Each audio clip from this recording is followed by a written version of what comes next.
En Libye, les lignes semblent bouger. Les législateurs libyens se sont réunis lundi 8 mars pour la première fois depuis des années en vue de discuter de la mise en place d'un gouvernement d'union.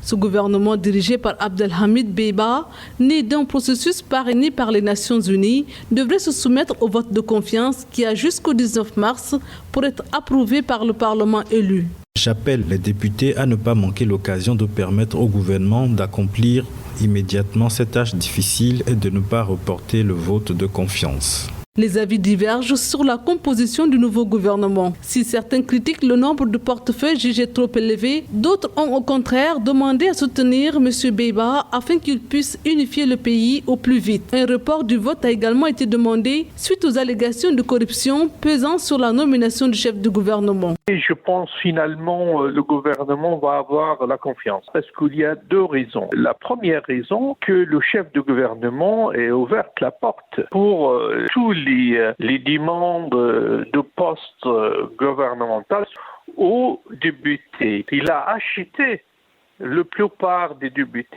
par les données des postes ministériels.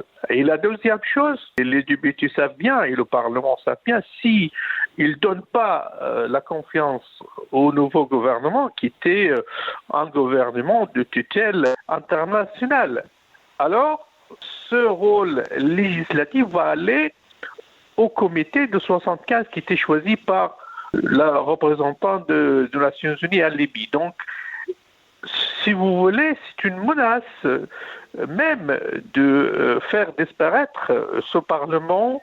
Donc, tous les députés savent cette réalité.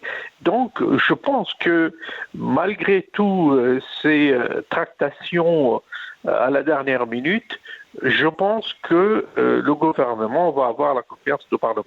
Le gouvernement proposé par le Premier ministre, secondé par deux vice-premiers ministres, un de Cyrénaïque Est et un de Fezzan Sud, est composé de 33 portefeuilles, 27 ministères, dont 7 régaliens et 6 ministres d'État. Leurs noms n'ont pas encore été dévoilés.